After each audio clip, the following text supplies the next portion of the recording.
Hello, I'm Christine Franklyn, an integrative nutrition health coach who's also a wellness marketer, and I help healers and heart-centered entrepreneurs take the stress out of their marketing.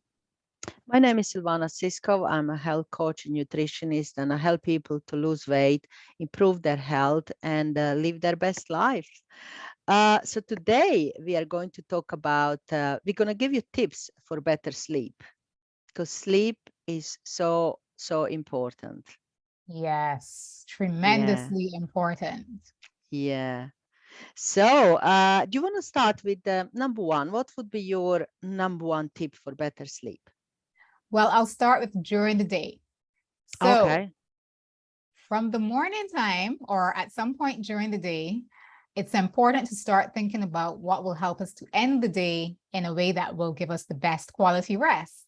So one of the things that helps that no one may have thought about who's watching us or listening to us is getting some sun in your eyes, if possible, Mhm. because the sun is not always out, but when it is, and you can go outside for even a few minutes and get some sunlight, not staring at the sun, but just having the light around you and into your eyes without any sunglasses or anything like that. Just don't stare at it directly. That's a wonderful way to ensure that you produce the melatonin that will help you to sleep nicely later and peacefully. So it really starts from making sure our body gets that signal that this is daytime and it produces what it needs to produce for daytime so that there's a clear difference when it's time to sleep. This is now bedtime. So you've set the stage from during the day to the contrast that will come later when it's dark and your body wants to naturally prepare for sleep. So that's one great way to make those distinctions very clear for your body so that you get that melatonin produced and you have wonderful, restful sleep. Oh, yeah, that's a good one. Yeah, you need to think about your sleep, well, all day during the day, Yes. not just in the evening. Yeah, Yes. that's a good one. Yeah. I would say for better sleep, have a warm bath. Well, Yeah, have a that's so warm bath nice. rather than a shower because having a bath, it relaxes us more. Yeah, Definitely. and when I have a warm bath and when I have a warm shower, I kind of I can see the difference.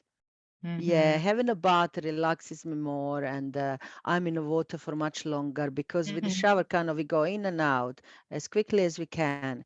With the bath, it's everything is much more relaxing. Yes. Mm, Now that you mention it, I'm putting that on my list for tonight because that yeah. sounds so good and I know how good it feels. Mm, And I mm. probably don't do it often enough. Yeah, and also what I sometimes suggest to my clients, try aromatherapy and just to put something in a bath, Mhm. some like a lavender, for instance, put in a bath or on your pillow, for instance.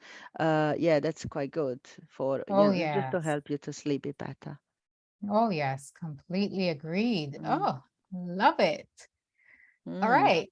So, my next tip is to make sure that you start to wind down for rest so that I'm big on transitions. So there's that transition from the work of the day versus time to rest and relax. So again, you're signaling to your body, we're getting into that mode of rest so that by the time my head hits the pillow, then I'll just fall to sleep naturally and quickly. So that means that we set a time for not looking at any more screens, preferably an hour before bed at least, 2 hours mhm. if you can. And that way you're not having that constant light around you that's signaling to your body, well, hey, it's still daytime. I'm still supposed to be awake and doing things and thinking about things. That's the signal that your body's getting when you're looking at a computer screen or a phone at any time of the day or night.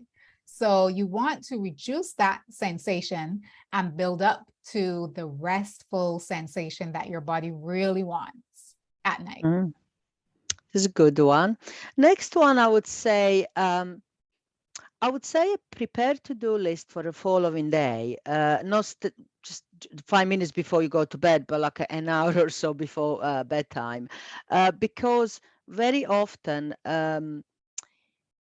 we think too much about what we need to do following day, and we get stressed about it. And I often work with clients who experience a high levels of stress, and just by doing a to-do list and kind of noting down what they're going to do following day, what time they're going to do it, how much time they're going to spend on each activity, it helps them to calm down, and they're ready kind of to go to bed more relaxed. Yes, definitely. Yeah. I can tell you all about that because I used to be that person. I used to be stressed out and going to bed with my head just whirling with everything that Yes. I was thinking about that I had to do the next day and Yeah. thinking, oh, I hope I don't forget anything. Of Yeah. course, the sensible thing to do would have been to write it down, Yes. which Yeah. I Because figured out later.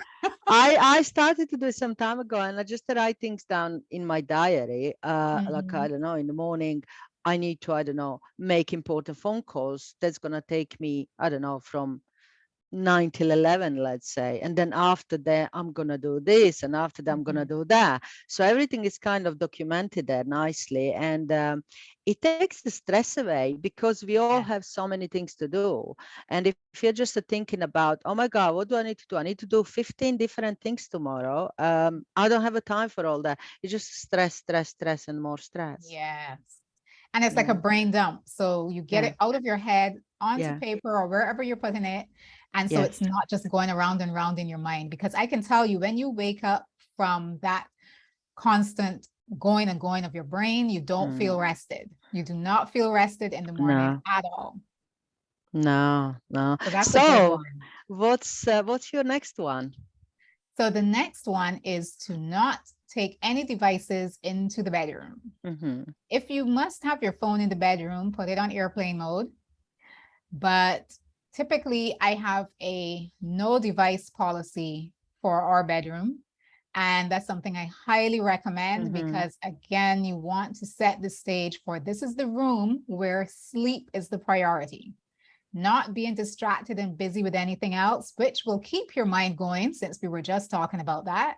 You want the opposite. You want your mind to be clear, relaxed, even if it's something that you think is lighthearted and humorous, it's still going to keep your brain going.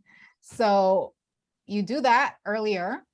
You stop looking at screens at least an hour before bed, and you don't take anything into the bedroom with you. I recommend not having a TV in the bedroom because you want that room to be the place for sleep. Yeah, that's true. And especially with mobile phones, if we start looking at the mobile phone when we go to bed, 1 hour later, we might be still looking through, I don't Yep. know, watching videos of crazy cats in Facebook or something, you Yep. know, Yep. and we're going to be fully awake. Yes. And even after you put the phone down, your mind is still thinking about it. Yeah. So Yeah. you're Yeah. delaying that time when your mind just wants to switch off and get some rest. Mm. So Mm. yes, that's a good point. Yeah, I think one important tip for better sleep would be stick to regular sleep schedule, Mhm. because if you can, of course, because there are people who do night shifts, there are people who do all kind of shifts, or if some people have a babies at home, then of course it could be a problem. But for majority of people, I think they should be able to stick to the a regular sleep schedule, because if we go to bed at the same time every day, our body start preparing for it and knows it's a time for sleep. Mhm. Yeah. Definitely. Yeah, that sleep cycle is so important for your circadian rhythm. So a Yeah. regular bedtime is so important. Yeah. Okay, let's do two more tips. What's your next tip? And then we can finish, because we talk quite a lot. We gave quite a lot Yes, of tips now. yes, What's your yes. next tip, would you say?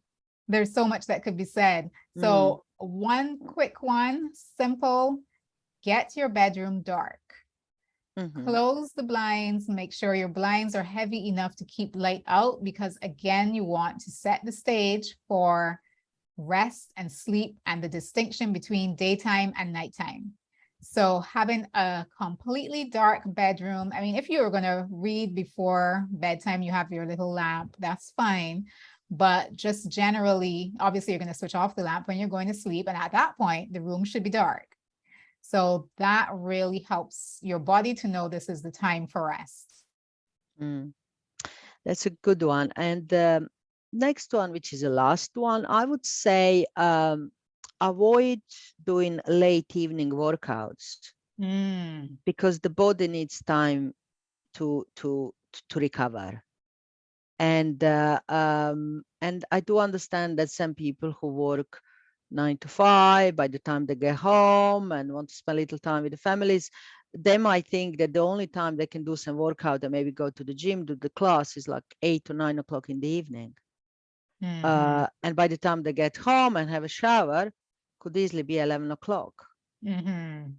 So yeah, I would Yeah. say try to avoid late evening workouts. Workouts are important for our health and well-being, but uh, there is kind of there are different times of the day which would be probably better to do that. Oh, yes. Yeah, yeah. Yeah. And I notice in the gym there are lots of classes that happen at 8, 9 o'clock in the evening. By the time they finish, it's 10 o'clock. Mm, Yeah, yeah, that's late. yeah. Yeah, and then Yeah. often what happens with people, then they feel tired and they feel hungry and they want to have something to Yes, eat. that's true. Yes, Yes. yes. Because So if you've on done and a on it heavy goes. work, yeah, if you've done a heavy workout for 1 or 2 hours, uh, then yeah, you're hungry. You need to have something Yes. to eat, and then you start preparing dinner at 10 o'clock at night. Yeah. Um, Gosh. yeah, which is not great. So yeah, I Mhm. mean, as we talked about last week, part of the healthy morning routine could be a workout, and that's what I always suggest to people because it's such a nice way of kind of to start the day in a healthy Yeah. way. Yeah, that's probably the best time of the day if people can afford it, obviously, because some Yeah. people start the day 5 o'clock in the morning if they have a small children or they need to be Mhm. at work early. But yeah, doing a workout just before bedtime is not the best. Right, right. Yeah, if it's possible to set your schedule so you wake up Yeah. a little bit earlier to fit that in, then Mm, that's great. It doesn't have to be a long workout, but just something to get your heart rate up, mm, first thing in the day. yeah. Okay. I mean, we can give lots of tips for better sleep, but Yeah, yeah, we can be here all day. But yeah, this is just definitely. some of them which hopefully is going to help people to kind of start thinking more about what they can do and how they can improve their sleep. Yeah.